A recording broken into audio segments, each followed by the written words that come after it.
हाँ ठीक है। सो 5.2 में से हम लोग कैलकुलेशन में 7 - 0.72 ले लेते हैं। इसको अगर कैलकुलेशन में लेके चले जाएंगे तो अपना वैल्यू आ जाना चाहिए 6.28। एक्चुअल में बहुत ज़्यादा डिफरेंस नहीं है अभी भी, क्योंकि हम लोग का जो H प्लस वो नेग्लिजिबल ही था, तो बहुत ज़्यादा डिफरेंस आया नहीं। लेकिन अगर आप सही से देखो तो डिफरेंस तो आया ही है, ये डेफिनेटली ट्रू है। अगर हम लोगों को डिफरेंस लाना होता तो मैं कैलकुलेशन और करके देख लेते हैं। क्वेश्चन नंबर कितना हो गया था ये? 7। चलो एक क्वेश्चन और करके देखते हैं, 8। अगर हम लोग चलो उसी कैलकुलेशन को कर लेते हैं। HCl का कंसंट्रेशन 10⁻⁻7 के बराबर है। सो आइडियली अगर कैलकुलेशन करेंगे तो pH कितना आएगा? 7, जो कि इंटायरली गलत है, जो पहले भी सीखे थे, क्योंकि वाटर की तरफ से H+ तो होगा ही होगा। वाटर का ही pH 7 आता है, तो इसका pH तो डेफिनेटली 7 से कम होगा, तो ये तो कम्प्लीटली गलत है। इसमें मतलब कॉमन एन इफेक्ट होगा। पहला काम H2O लिख लिया, H2O लिख के, अच्छा एक काम करो, पहले आप लोग कैलकुलेशन करो, इसको एक बार खुद से ट्राई करके देखो, फिर उसका हम भी एक्सप्लेन करेंगे। मतलब एक्सप्रेशन लिखने का जो पार्ट है एक बार खुद से ट्राई करके देखिए, निकाल के देखिए पूरा। ये तो मालूम ही है कि अप्रोक्सीमेशन तो करना ही है, और एक्स वाटर का निकालना ही निकालना पड़ेगा, और कोई चॉइस नहीं है इसमें।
आया किसी का आंसर?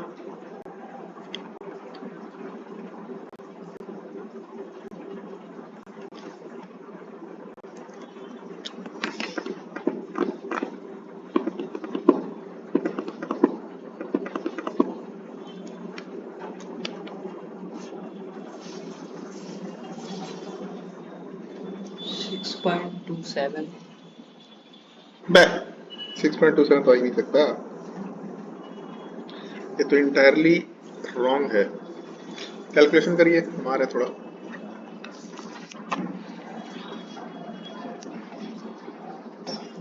अगर तुम लोग को रेफरेंस देखना है तो ऊपर हम कैलकुलेशन का रेफरेंस दिखा देते हैं।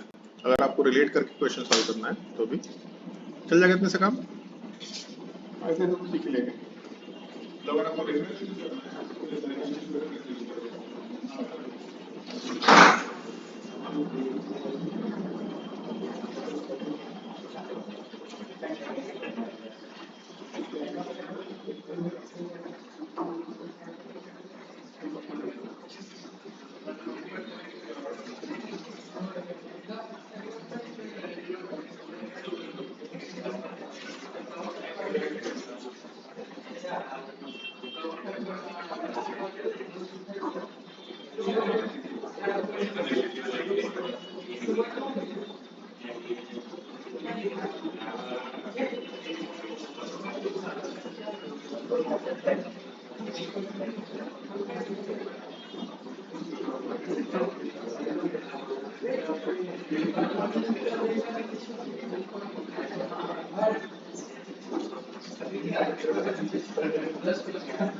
और आंसर सब अपना आंसर बताओ, कुछ तो निकल ही जाएगा सही आंसर।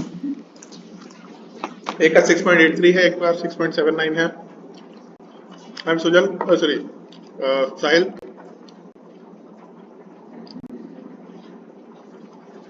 तुमको फेंक देंगे बिल्डिंग से नीचे, बहुत ऊपर फ्लोर है अपना, ऊपर से कूलिंग पॉइंट भी दिखता है।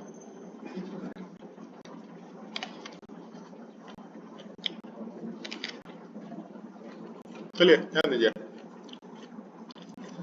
HCl का 10⁻⁻7 कंसंट्रेशन लेके चले थे, ये पूरा खत्म हो गया। सामने 10⁻⁻7, यहाँ से X खत्म होगा, 10⁻⁻7 HCl की तरफ से आएगा, वाटर की तरफ से X आएगा। ये वैल्यू ले सकते हैं हम लोग। Kw is equal to H plus into OH minus, वो फॉर्मूला नहीं लिख रहे हैं, वो अब आप लोगों को समझ में आ चुका है। तो H प्लस का कंसंट्रेशन और Kw का वैल्यू बस पुट कर लेते हैं, 10⁻⁻7 प्लस X इंटू X। तो अपने पास क्वांटिटी का आ गया x square plus 10⁻⁻7x minus 10⁻⁻14 is equal to 0। ठीक है, तो अपने कैलकुलेशन में यहाँ से अगर x निकालेंगे, माइनस 10⁻⁻7 प्लस माइनस लेने की जरूरत नहीं है, b⁻⁻4ac 10⁻⁻14 माइनस 4ac मतलब 4 इंटू 10⁻⁻14। तो अपने कैलकुलेशन में r/2a भी कर लेते हैं। सो 5 इंटू 10⁻⁻14 है, 5 का इंटू कितना होता है, 2.23 शायद होता है। तो 2.23 इंटू 10⁻⁻7 प्लस 1, तो ओवरऑल 2.23 माइनस 1 है, 1.23 इंटू 10⁻⁻7 बाई 2। सो अपने कैलकुलेशन में 0.6 कितना हो गया, 0.615 इंटू 10⁻⁻7 कंसिडर कर सकते हैं। हो गया, ये तो अपने x का वैल्यू है। अब हम लोग चलते हैं अपने H प्लस से कंसंट्रेशन पे। H प्लस का कंसंट्रेशन कितना हो गया, 10⁻⁻7 प्लस x, मतलब 10⁻⁻7 को कॉमन ले लेते हैं, तो यहाँ पे आ जाएगा 1.615 इंटू 10⁻⁻7। इसका मतलब pH कैलकुलेशन करेंगे तो 7 में से, अब यहाँ पे भी एक चीज है, अगर log 1 लेते तो 0 आता, log 2 लेते तो 0.31303 आता, और log 3 लेते तो कितना आता, 47। इसका मतलब यहाँ पे जो गैप है वो ज्यादा है, यहाँ पे जो गैप वो थोड़ा कम है। इसका मतलब जितने आप छोटे वैल्यू में जाएंगे, आपका आउटपुट उतना तेजी से बढ़ रहा होगा। ऐसा सोच सकते हैं क्या, मतलब ऐसा नहीं सोच सकते कि यहाँ का गैप 1 है और यहाँ का गैप 1 है, दोनों को वैल्यू बराबर था। अगर बराबर होता तो यहाँ भी आप मिड पॉइंट मिड में लिख सकते थे, लेकिन ये दिख रहा है कि जैसे जैसे आप आगे जा रहे हैं, आपका जो आउटपुट का गैप है वो कम हो रहा है। इनिशियल में आउटपुट का गैप ज्यादा था, तो आप इसमें 1.615 कंसिडर कर लो। ये तो 1.5 से बड़ा ही है इनफैक्ट, लेकिन अपना जो वैल्यू होगा वो 0.15 तो नहीं होगा, उससे तो डेफिनेटली बहुत ज़्यादा होना चाहिए। 0.15 छोड़ो, 0.2 से भी थोड़ा सा ज़्यादा होना चाहिए, क्योंकि इनिशियली गैप ज़्यादा होता है और बाकी के हाफ में गैप थोड़ा कम होना चाहिए। मतलब अपना जो वैल्यू होना चाहिए वो 0.22, 0.23 इस टाइप से कुछ कंसिडर किया जा सकता है। चलो 21 कर लेते हैं अपने जिंदगी को थोड़ा आसान रखने के लिए। 7 माइनस 0.21 कितना हो जाएगा? 6.79, ऐसा कुछ आंसर निकाला जा सकता है। ये अपना आंसर होना चाहिए। अब समझ आया जो हम लोग उधर कैलकुलेशन किए थे। अब एक चीज देखते हैं, यहाँ जो हम लोग आंसर निकाले हैं, चलो एक बार ये भी ट्राई करके देख लेते हैं। लॉग कितना है अपने पास? 0. लॉग का कैलकुलेटर होता है क्या? इसमें लॉग दिख रहा है कहीं पे?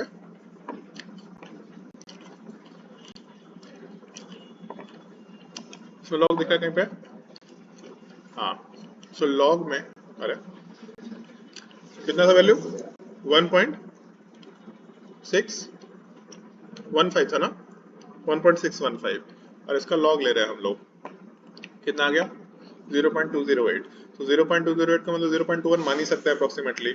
अपना आंसर जो है 0.79 ठीक ही आया निकल के। यार 0.79 के जगह पे 0.8 भी कंसिडर कर सकते थे, चलेगा, कोई दिक्कत नहीं है। अब हम चलते हैं अपने इनिशियल डिस्कशन पे जो हम लोग ऊपर किए थे। कहाँ गया? 10⁻⁻7 वाला कैलकुलेशन। हाँ, जैसे कि है हम लोग जब मान लो कि वाटर का H+ पूरा 10⁻⁻7 ले लेते हैं, तब हम लोग का वैल्यू बहुत छोटा हो गया, 6.7 पे चला गया। हम क्या बोल रहे थे कि यार अप्रोक्सीमेटली हमको लगता है आंसर 6.85 का राउंड होगा। हम ये नहीं बोल रहे कि मेरा आंसर बहुत करेक्ट है, लेकिन इससे तो डेफिनेटली बहुत ज़्यादा करेक्टेड है। हम लोग इसके ज़्यादा नियर अबाउट है। 6.8 जो अपना आंसर है वो इसके ज़्यादा नियर अबाउट है। सो इसीलिए अप्रोक्सीमेशन वर्क कर सकता है थोड़ा बहुत, लेकिन आपको बस पता होना चाहिए कि अप्रोक्सीमेशन लेना है कि नहीं लेना है। आप एग्जैक्ट वैल्यू मत निकालो। 4 ऑप्शन होगा, 4 ऑप्शन में यही एक ऑप्शन यही होगा ही होगा। जो अपना आंसर आया नीचे 0.6 बोल रहे हैं, जो अपना आंसर है वो 6.79 या 6.80 समथिंग।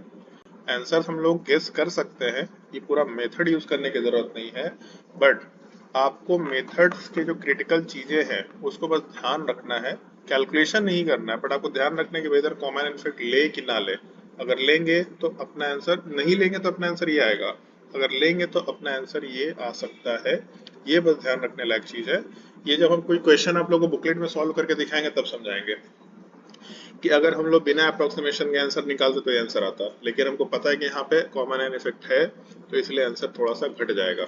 बस इसीलिए हम लोग आंसर ये निकल के आना चाहिए। कहानी खत्म। जैसे इस क्वेश्चन को अगर हमको सॉल्व करना होता तो हम बोलते हैं यार HCl का कंसंट्रेशन 10⁻⁻7 है, इसका मतलब pH = 7 ऐसा दिख रहा है, लेकिन pH = 7 में वाटर का pH अगर लेंगे तो अपना आंसर इससे छोटा होना चाहिए। इससे छोटा वाला सबसे नजदीक में कौन सा आंसर है? तो फिर अगर एक ही ऑप्शन ऐसा दिख गया 6.8 टाइप का, सीधा आंसर उसको मार्क करेंगे। फिर हम अपना दिमाग कैलकुलेशन में खराब नहीं करेंगे, इतना बस सोच लेंगे इधर तो वाटर लेना है, बट और कोई ऑप्शन हो सकता है क्या?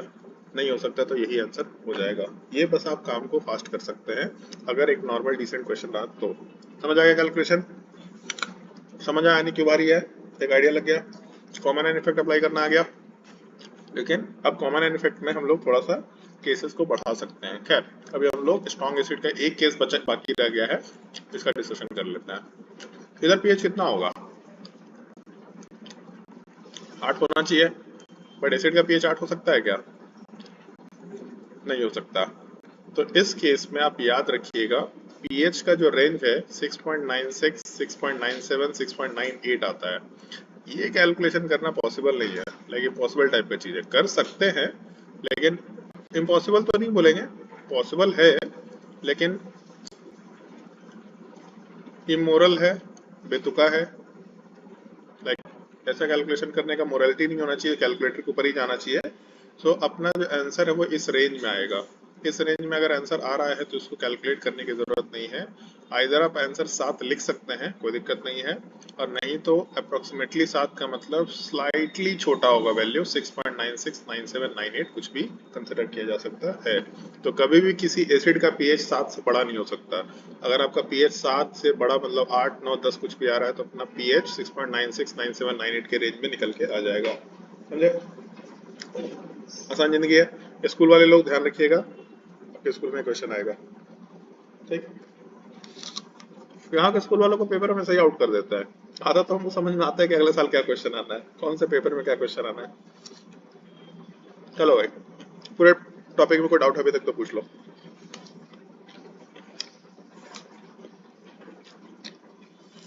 कोई डाउट नहीं है, मजेदार टॉपिक है, आगे बढ़े। चलो ठीक है, नहीं आगे नहीं बढ़ेंगे, टाइम देख लो, क्योंकि आगे बढ़ेंगे तो कुछ पढ़ा पाएंगे नहीं 8 मिनट में, नहीं तो चलो ठीक है पढ़ा ही देते हैं, छोड़ो हटाओ। Second topic, pH of weak monoprotic acid. ये आसान है, पहले भी सीख चुके हैं हम लोग, इसलिए कोई दिक्कत नहीं है। वीक मोनोप्रोटिक एसिड, इसमें दो चीजें हैं। एक चीज है जो हम लोग अभी डिस्कशन कर रहे हैं, ये आसान है, एच डिसोसिएट करेगा और वीक एसिड है तो इक्विलिब्रियम एस्टैब्लिश होगा, H प्लस और क्या बनाएगा A माइनस, और क्योंकि वीक एसिड है तो K तो दे रखा ही होगा, डेफिनेटली फिक्स है। इसका कंसंट्रेशन T इक्वल टू 0 पे C के बराबर है तो इक्विलिब्रियम एस्टैब्लिश होगा ही होगा। क्या बचेगा, C इंटू 1 माइनस अल्फा। ये कितना बनेगा, C अल्फा C अल्फा।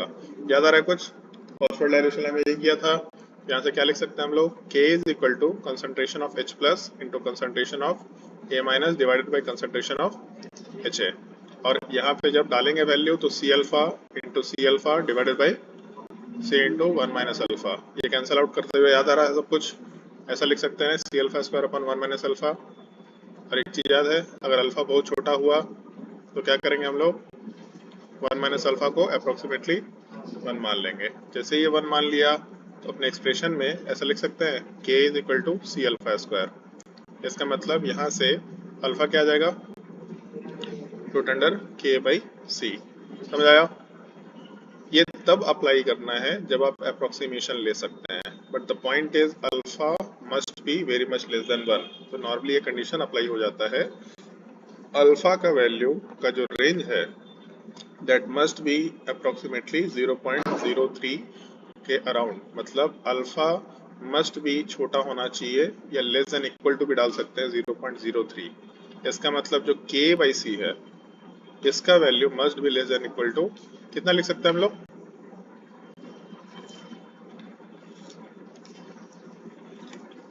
0.03 किसका अंडर रूट होगा,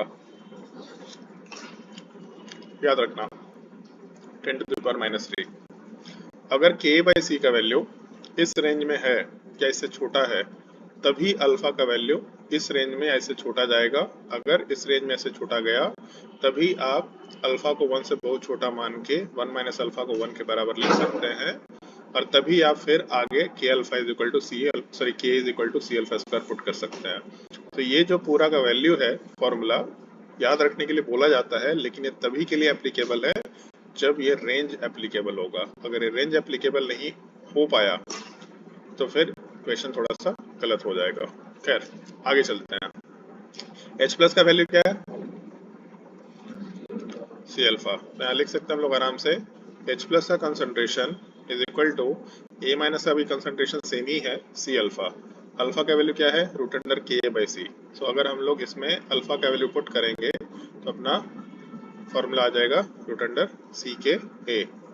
और अगर यहाँ से आप, ये तो याद ही रहेगा सबको फॉर्मूला, तो मेरा नाम ही काफी है। तो अपने पीएच कैलकुलेशन का वैल्यू क्या आएगा, इसको हम आपको लिखना सिखा सकते हैं, बट मेरा सजेशन होगा कि इसको फॉर्मूले में कन्वर्ट करने का प्रैक्टिस खुद से करिए। जब भी अंडर रूट होगा तो बाहर हाफ आएगा ही आएगा, बाकी बचे हुए पार्ट में half pKa minus log C ऐसा कुछ फॉर्मूला निकल के आता है। बट मेरा सजेशन होगा नोट्स कॉपी बनाते वक्त इसका माइनस लॉग लेने वाला जो पार्ट है उसको ले करके ही ये कैलकुलेशन का पार्ट पुटअप करिए, इसको डायरेक्टली आप कैलकुलेशन में मत डालिए। तो पहला चीज, अल्फा का वैल्यू क्या है, root under K by C याद होना चाहिए। H प्लस का वैल्यू क्या है, रूट अंडर CK, ये याद रहेगा। ये भूल गया तब तो फिर, और pH का वैल्यू याद हो जाएगा half pK minus log C। But हम ये फॉर्मूला नॉर्मली याद रखना प्रेफर नहीं करते हैं, हम इसको जनरली ही कैलकुलेशन करते हैं। जनरली कैलकुलेशन का मतलब कि हम यहीं से कैलकुलेशन करते हैं। इसको लिखने में कितना टाइम लगा, 1 मिनट, ये तो समझाते वक्त 1 मिनट लगा। अगर हम खुद से सॉल्व करेंगे तो हमको तो पता है ना भाई कि यहाँ सीधा c कैंसिल आउट करके c alpha square minus 1/1 minus alpha करो, और हम उसके बाद इस कैलकुलेशन को देखते हुए सीधा आंसर पे पहुंच सकते हैं। सो मेरा तरीका इस टॉपिक में फॉर्मूला याद रखना इसलिए नहीं हो पाएगा, हम उसके बिना भी क्वेश्चन सॉल्व कर सकते हैं, बट आप अभी फॉर्मूला याद करिए ताकि आपका एग्जीक्यूशन थोड़ा फास्टर लेवल पे हो। अब इसमें पॉइंट ये है, मान लो आपने कैलकुलेशन किया अप्रोक्सीमेशन के बेसिस पे और आपने सीधा लगा दिया pH is equal to half pK minus log c, but एक प्रॉब्लम है यहाँ पे। मान लो एक कैलकुलेशन करके देखते हैं। एक क्वेश्चन है, calculate the pH of 10 to the power minus 1 molar CH3COOH जिसका K का वैल्यू दे रखा है 10 टू द पावर माइनस 6 के बराबर। या चलो माइनस अभी के लिए 5 ले लेते हैं, थोड़ा जिंदगी आसान रखते हैं। सो -5 ले, -6 ले, -7 ले लेते हैं अभी के लिए। मान लो ये लेके चले और हम लोग सीधा कैलकुलेशन किए pH is equal to half pK minus log c। pK का वैल्यू कितना आएगा यहाँ पे, K का value 10 to the power minus 7 है, तो pK कितना हो जाएगा 7 minus log c। So log c मतलब -1 हो गया, और माइनस ऑफ -1 कितना हो जाएगा +1। सो कितना हो जाएगा pH 4 के बराबर। कोई दिक्कत नहीं है, आराम से दिख रहा। मान लो ये कैलकुलेशन करते हैं, second case 10 to the power minus 1 molar CH3COH। चलो दूसरा एसिड ले लेते हैं, कोई HA है जिसका K का वैल्यू दे रखा है 10 टू द पावर माइनस 5 के बराबर है, तो वीक एसिड जो कि इक्विलिब्रियम कांस्टेंट है। फिर से कैलकुलेशन करते हैं, कितना आएगा pH यहाँ पे, half pK minus log c। कितना होगा pK 5 माइनस log c, इसका log c लेंगे तो -1 और उसका माइनस कर देंगे तो कितना हो जाएगा +1। कितना आ जाएगा वैल्यू 3। ठीक है, दोनों में फॉर्मूला एप्लीकेबल तो आसानी से दिख रहा है, और हम इसलिए यहाँ पे -7 की ताकि कैलकुलेशन आसान रहे। बट एक चीज देखिए यहाँ पे, अल्फा का वैल्यू √k/c, हम अल्फा भी कभी नहीं निकालेंगे।